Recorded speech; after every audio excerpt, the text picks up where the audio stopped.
Hello everyone. अभी हम लोग डिस्कस करने जा रहे हैं, कंप्यूटर का क्विक रिवीजन करने जा रहे हैं।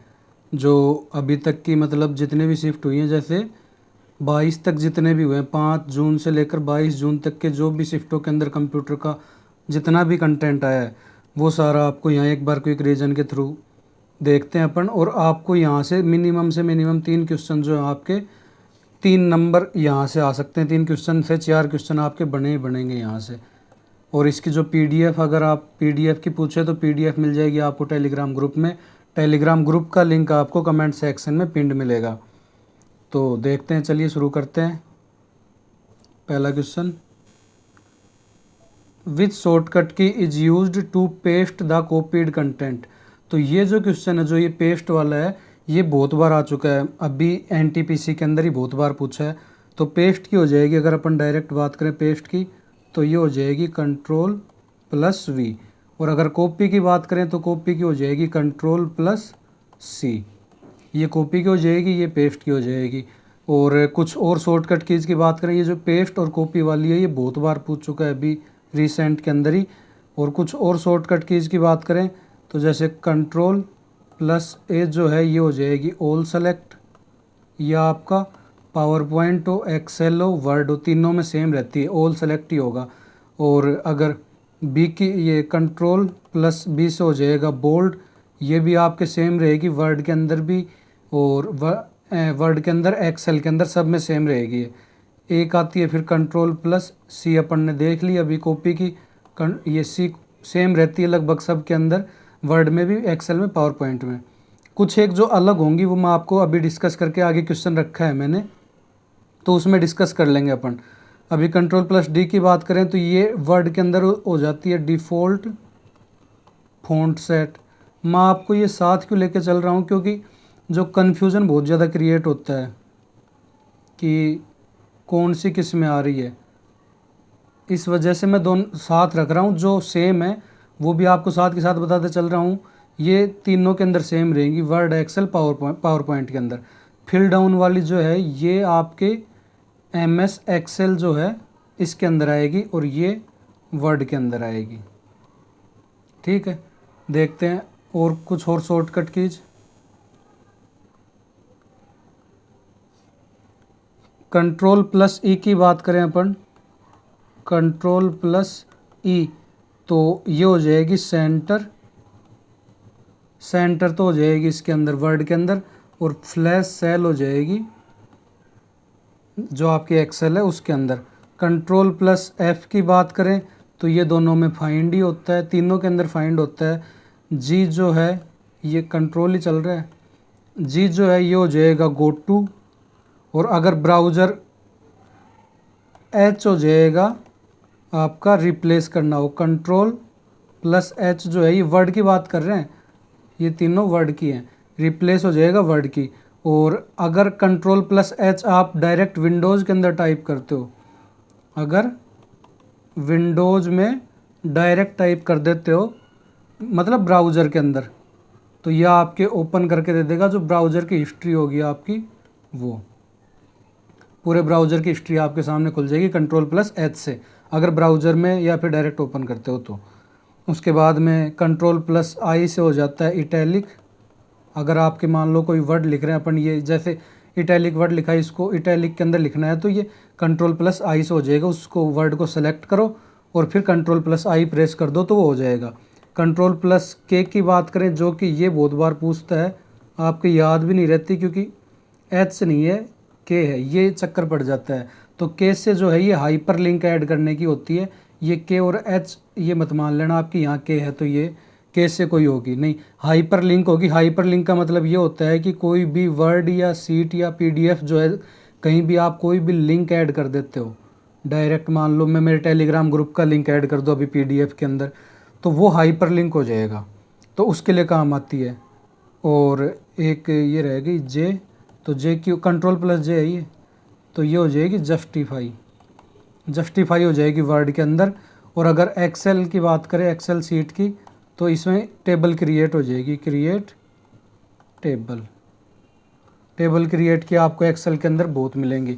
और बात करें कुछ और जैसे अगर आपको टेक्स्ट को लेफ़्ट में अलाइन करना हो वो पूछ ले। ये शॉर्टकट की मैं इसलिए करवा रहा हूँ क्योंकि बार बार पूछ रहा है। यहाँ से आपके ज़्यादा भी नहीं तो 3 से 4 क्वेश्चन हर बार मोस्टली हर शिफ्ट के अंदर बन रहा है शॉर्टकट की से, इसलिए। और अगर वर्ड की बात करें, ये एक्सेल की बात करें तो यह हो जाएगी क्रिएट टेबल, ये हो जाएगी एक्सेल के अंदर। और अगर कंट्रोल प्लस एम की बात करें तो ये हो जाएगा हैंगिंग इंडेंट वर्ड के अंदर। एक्सेल में कोई शॉर्टकट की नहीं होती कंट्रोल प्लस एम की, ये हो जाएगी हैंगिंग इंडेंट। आगे देखते हैं।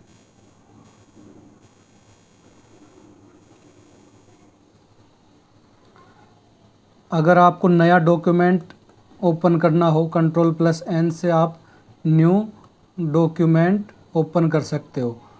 और अगर आपको एक्सेल के अंदर नई एक्सेल है इसमें करोगे तो क्या होगा, तो इसमें नई वर्कबुक ओपन हो जाएगी। वही है, सेम है, कोई ज़्यादा डिफरेंस नहीं है। उधर नया डॉक्यूमेंट ओपन होगा, इधर नई वर्कबुक ओपन हो जाएगी।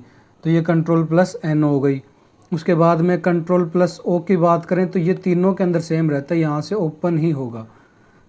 पावर पॉइंट में एग्जिस्टिंग प्रेजेंटेशन ओपन हो जाएगी, यहाँ डायरेक्ट जो पहले से प्रेजेंट है वो ओपन हो जाएगी, ये ओपन के काम आता है। कंट्रोल प्लस पी यह आपके पूछ चुका है, ये प्रिंट करने के काम आता है।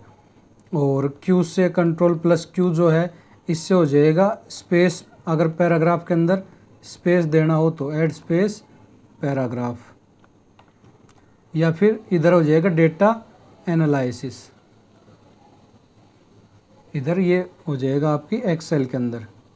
ज़्यादा टाइम वेस्ट नहीं करूँगा आपका। आप सोच रहे हो कि ज़्यादा टाइम लूँगा, नहीं, मेरे को पता है आपका बहुत ज़्यादा इंपॉर्टेंट टाइम है, इसलिए फटाफट अपन जल्दी जल्दी रिवीजन करेंगे। बस ये पहला क्वेश्चन ये जो थोड़ा सा टाइम कंज्यूमिंग है, उसके बाद ज़्यादा टाइम कंज्यूमिंग नहीं है, क्योंकि ये शॉर्टकट कीज बार बार पूछ रहे हैं इसलिए मैंने रखा है।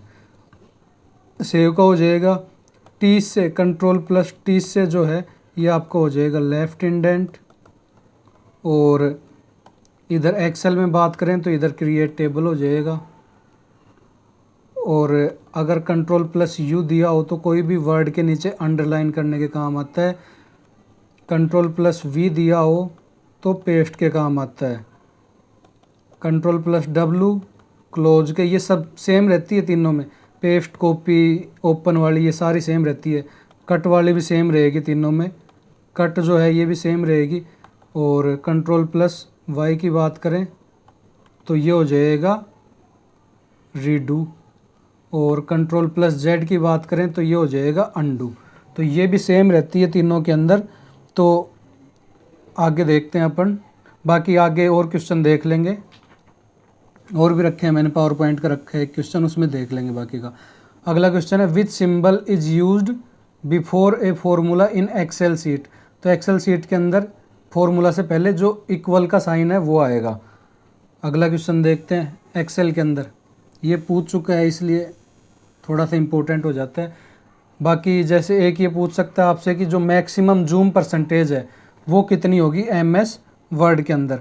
तो वर्ड के अंदर तो होगी, वर्ड के अंदर होगी 500% जो है अपन जूम कर सकते हैं। एक्सेल और पावर पॉइंट की अगर बात करें तो इन दोनों के अंदर हो जाती है 400%। ये क्वेश्चन पूछ सकता है क्योंकि बहुत बार पूछ चुका है ये, और आरआर भी ज़्यादा पूछता है, इस वजह से इसको रखा था। एक आपकी shortcut key to open a new presentation in power point. अगर पावर पॉइंट में नई प्रेजेंटेशन ओपन करनी हो तो कौन सी शॉर्टकट की काम मिलेंगे, तो इसको मोस्ट इंपॉर्टेंट मार्क कर लेना क्योंकि ये क्वेश्चन बार बार रिपीट हो रहा है। तो नई प्रेजेंटेशन अगर ओपन करनी हो, न्यू अगर प्रेजेंटेशन ओपन करनी हो तो ये हो जाएगा कंट्रोल प्लस एन। और अगर नई स्लाइड ऐड करनी हो, क्योंकि इसमें बहुत ज़्यादा लोग कंफ्यूज होते हैं कि कंट्रोल प्लस एम और कंट्रोल प्लस एम एन के अंदर क्या डिफरेंस है। तो जो एन है इसमें नई पूरी की पूरी प्रेजेंटेशन ओपन होगी, पूरी प्रेजेंटेशन ओपन होगी, इसमें नई स्लाइड ओपन होगी, मतलब स्लाइड ऐड होगी। आप ये मान लो इधर स्लाइड ऐड होगी, ओपन होगी, और उधर पूरी प्रेजेंटेशन।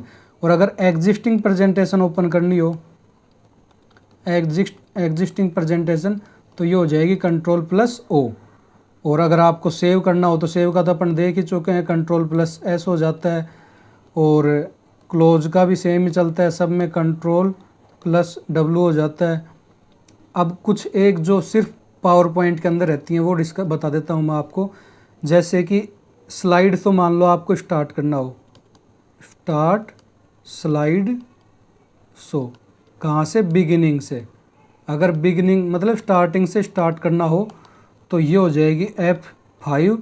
और अगर मान लो करंट स्लाइड से बोले वो कि करंट स्लाइड से ओपन करके दो भाई स्लाइड शो, तो करंट स्लाइड से अगर बोले तो ये हो जाएगा शिफ्ट के साथ आप F5 दबाओगे तो शिफ्ट के साथ F5 दबाने पर करंट स्लाइड से ओपन हो जाएगा।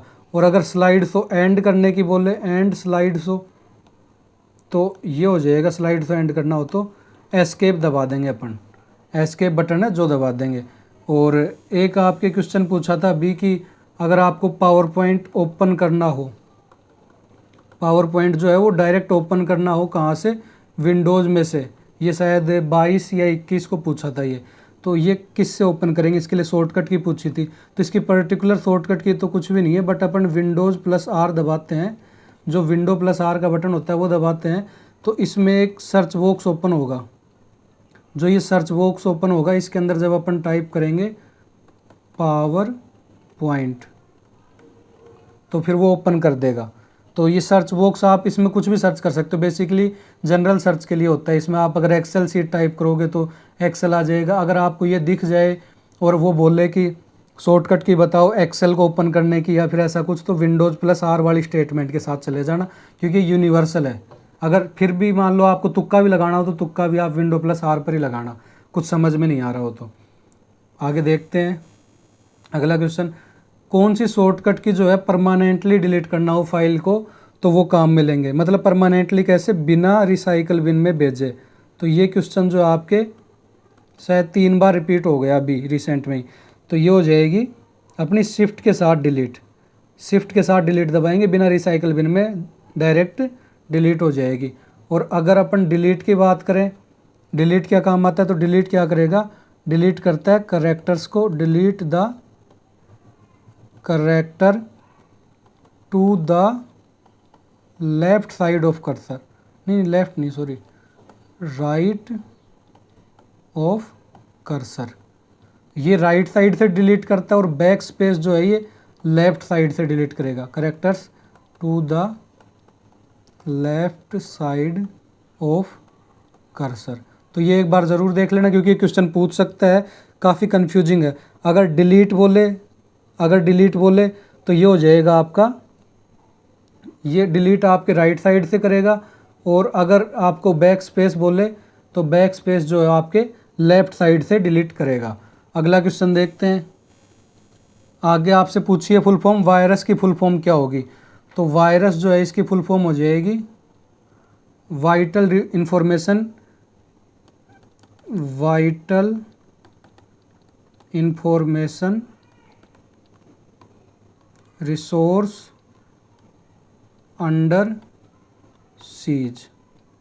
तो ये वायरस की हो जाएगी। कुछ और फुल फॉर्म की बात करें क्योंकि फुल फॉर्म से अपन बैक टू बैक देख रहे हैं क्वेश्चन जो बन रहे हैं वो, तो ये हो जाएगी एक्सटेंसिबल मार्कअप लैंग्वेज। और आईपी की हो जाएगी इंटरनेट प्रोटोकॉल, इंटरनेट प्रोटोकॉल हो जाएगी आईपी की। एएलयू से पूछ चुका है तो एएलयू की हो जाएगी अर्थमेटिक लॉजिक यूनिट। और एएलयू जो है ये बता दूँ आपको सीपीयू का पार्ट होता है, सीपीयू के 3 पार्ट होते हैं, ALU arithmetic logic unit, control unit और रजिस्टर। तो जो एएलयू होता है ये तो मैंने बताया दिया, अर्थमेटिक लॉजिक यूनिट होती है, ये क्या करता है, ये परफॉर्म करता है जितनी भी कैलकुलेशंस वगैरह होती हैं वो एएलयू परफॉर्म करता है। कंट्रोल यूनिट क्या करेगा, ये जो आपका डेटा कितना डेटा सप्लाई होगा, कितना डेटा आएगा जाएगा, ये सारा कंट्रोल करता है कंट्रोल यूनिट। और रजिस्टर जो है ये शॉर्ट टर्म मेमोरी होती है, मतलब फास्टेस्ट, मतलब कुछ भी ऑपरेशन परफॉर्म करना हो तो रजिस्टर काम में लेता है सीपीयू। एक होती है इसके पास कैशे मेमोरी, इसमें क्या करता है ये, इसके जैसे आपने कोई भी ऐप ओपन किया, फंक्शन ओपन किया तो वो कैशे मेमोरी के अंदर सेव कर लेगा। ये जो है नॉन वोलेटाइल नेचर की होती है, मतलब कुछ टाइम के लिए सेव करता है, फिर जैसे ही आप पावर कट करें या हटाए तो वो हट जाता है। तो मेनली 3 पार्ट होते हैं, arithmetic logic unit, control unit और रजिस्टर। और अगर आपको वीडियो पसंद आ रहा हो तो चैनल को सब्सक्राइब ज़रूर कर देना और वीडियो को लाइक कर देना। आगे बात करें अपन कुछ और शॉर्टकट की, तो कंट्रोल यूनिट की मैंने बता दी CU। बिट की अगर पूछ ले कि बिट की क्या होगी, तो ये होगी बाइनरी डिजिट। बिट आपकी जो है ये स्मॉलेस्ट यूनिट है मेमोरी की। अगर AP की बात करें, AP तो ये हो जाएगी एक्सेस पॉइंट। और CD की बात करें, कॉम्पैक्ट डिस्क। और DVD की बात करें तो ये हो जाएगी डिजिटल वर्सेटाइल डिस्क।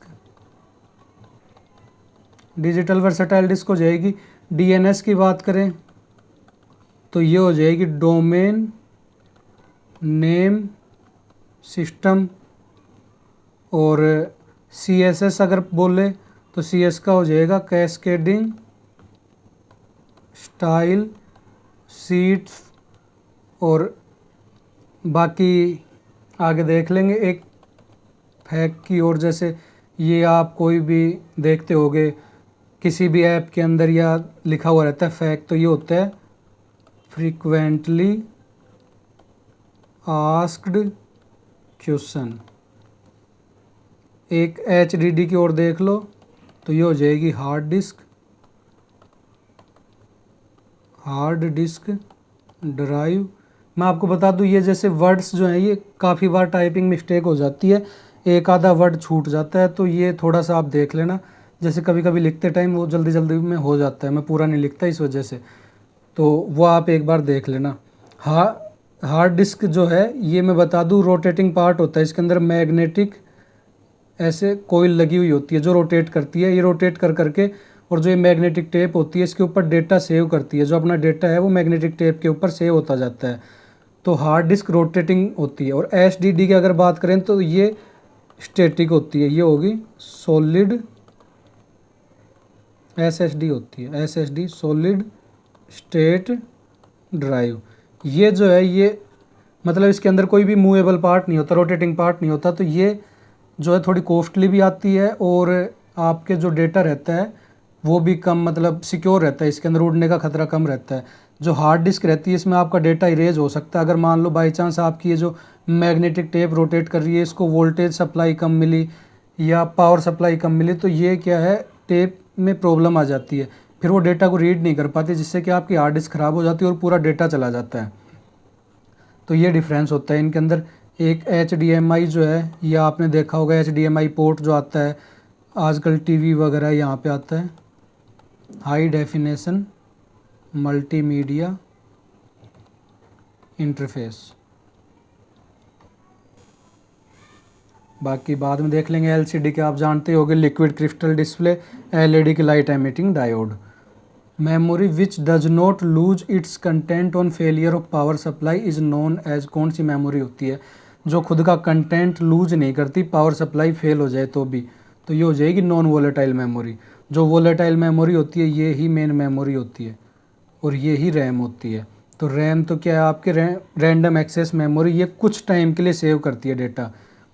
रैम जो है 2 टाइप की होती है, SRAM और DRAM। SRAM मतलब static random access memory, DRAM मतलब dynamic random access memory. SRAM static आ गया, जहाँ जो चीज़ स्टैटिक है वो कॉस्टली होगी, ये कॉस्टली होती है। डायनामिक जो है थोड़ी चीप सस्ती होती है। डायनामिक में क्या होता है बार बार रिफ्रेश करना पड़ता है, खुद रिफ्रेश होती रहती है, और स्टैटिक बार बार रिफ्रेश नहीं होती जिससे फास्ट होती है। इसमें अपने कैसे मेमोरी आती है, कैसे मेमोरी जो है SRAM में आती है, और DRAM जो है ये मेन मेमोरी आती है, इसके अंदर मेन मेमोरी आती है। आगे अपन अगर रोम के टाइप्स की बात करें, रोम की ओर देख लेते हैं साथ के साथ। तो जो रोम है इसके 4 टाइप होते हैं, मास्क रोम, रीड ओनली मेमोरी, इसको बता दूं रीड ओनली मेमोरी। एक हो जाएगा प्रोग्रामेबल रोम, प्रोग्रामेबल रोम, पी रोम जिसको अपन बोलते हैं, एक हो जाएगा ईपी रोम। ईपी रोम मतलब इलेक्ट्रिकली प्रोग्रामेबल रोम, रोम। और एक हो जाएगा इलेक्ट्रिकली इरेजेबल प्रोग्रामेबल रोम, electrically erasable programmable read only memory. तो ये रोम के टाइप हो जाते हैं। बाकी आगे बात करते हैं, अगला क्वेश्चन देखते हैं। What is the smallest unit of memory. Memory की स्मॉलेस्ट यूनिट पूछी है आपसे। अगर आपको वीडियो पसंद आ रहा हो तो वीडियो को लाइक और चैनल को सब्सक्राइब ज़रूर कर देना। सारी मेहनत आपके लिए करी जा रही है, तो आप एक सब्सक्राइब करके हमारा हौसला बढ़ा सकते हो। मतलब मोटिवेशन मिलता है, अगर आप सब्सक्राइब करते हो तो अच्छा लगता है और ज़्यादा करने के लिए मन करता है आपका। तो जो स्मॉलेस्ट यूनिट है मेमोरी की वो हो जाएगी बिट। इससे बड़ी हो जाती है निब्बल। निब्बल के अंदर जो है चार बिट आती हैं, इसके अंदर 4 बिट से एक निब्बल बनता है। और निब्बल से अगर बड़ी बात करें तो ये हो जाएगी बाइट। बाइट के अंदर जो है ये 8 बिट आती हैं, 8 बिट से एक बाइट बनेगा। ये स्टार्टिंग में, ये थोड़ा सा बाद में तो 1024 पर आएगा पूरा गेम। फिर KB आ जाता है, किलो बाइट जिसको हम बोलते हैं, किलो बाइट। तो इसमें 1024 बाइट हो जाता है। 1024 बाइट से एक KB बनता है। और फिर अब इसके बाद सारे 1024 मतलब 1024 KB से बनेगा एक MB। यहाँ भी 1024 KB से बनता है एक MB। फिर उसके बाद बात करें MB से, फिर बनता है GB। GB हो जाता है 1024 MB से एक GB बनता है। और फिर GB से TB बनता है, 1024 GB से एक TB बनेगा। और 1024 TB से बनेगा पेटाबाइट PB। फिर बनेगा एक्जोबाइट EB। फिर बनेगा जेटाबाइट ZB। और लास्ट में बनेगा आपका योटाबाइट YB। तो ये सारे के सारे 1024 से बनते जाते हैं, पिछले वाले 1000। जैसे 1024 TB से एक PB बनेगा, 1024 PB से एक EB बनेगा। तो ये होता है। अगला क्वेश्चन देखते हैं, ये जो लास्ट के हैं। अगला क्वेश्चन देखते हैं, which device can work as both input and output device. ऐसा कौन सा डिवाइस है जो इनपुट और आउटपुट डिवाइस दोनों की तरह काम कर सकता है। तो ये हो जाएगा आपका, प्रिंटर से क्वेश्चन आ चुका है अभी, 22 को ही पूछा था प्रिंटर से क्वेश्चन। स्कैनर नहीं होगा, ये हो जाएगा आपका टच स्क्रीन। जो डिस्प्ले, आप इसके अंदर इनपुट भी डाल सकते हो, आउटपुट भी।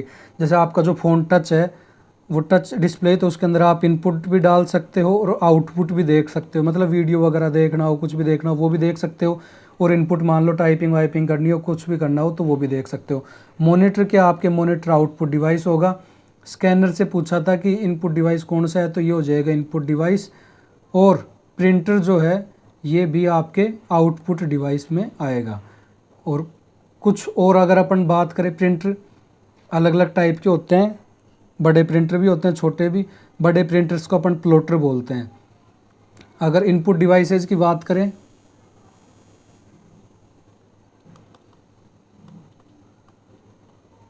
क्या हो रहा है,